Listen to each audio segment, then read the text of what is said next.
datapwat subalit. However, ngunit may kalakip na pag-uusig. At sa pag-uusig na yun, mga kapatid, dapat mapagtagumpayan natin yun. Kaya walang susuko.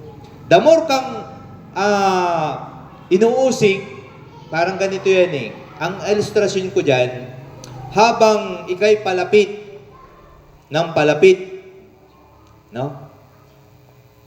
Sa mga nag-aaral, yung po bagang test ay preliminary, anong tawag doon? Libot na ako doon ay departmental, final. Doon sa final, matindi na yung mga katanungan doon.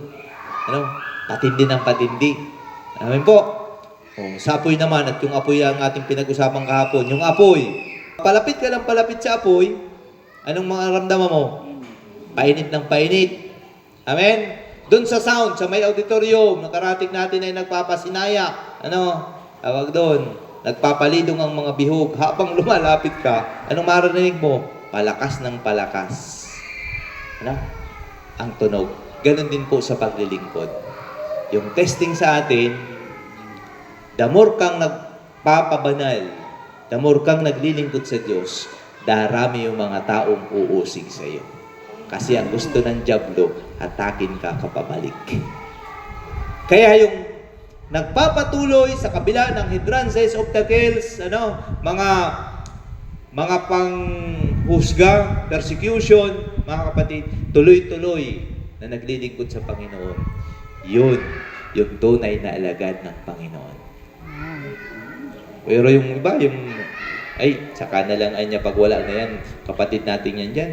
Pag hindi na yan coordinator, di na ako, saka na lang ako ma-attend. Pag hindi na yan DIC, saka di na lang ako saka na lang ako a-attend.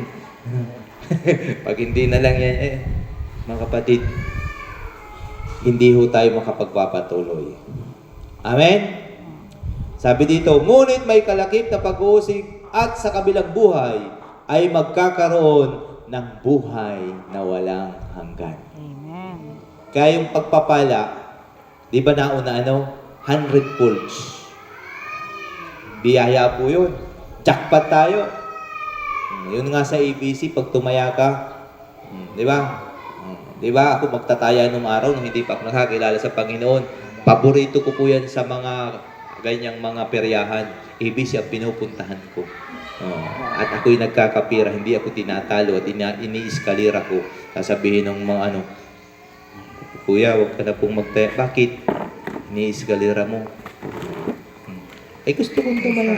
Bibigyan na lang kita. Huwag ka nang tumaya. Hindi meron ka pang biyahe. Panalo ka na. Kasi mga pahabang crap sila pag ini-eskalira sa ABC. Pag tumaya ka doon, A, B, C. Isang tinaya mo, A, huwag kang tataya na sa iba, laban na yung pira mo doon. Tinuturuan niya ni brother pa. Siguro sa pistahan na niya, matayaban niya ako. May ideya na pala na niya ako. Huwag na kayong tumaya doon. Kasi ang taya nyo ngayon, kay El Shaddai walang katulad-talo. Amen. Ini-illustrate ko lang po kayo doon. Dinadala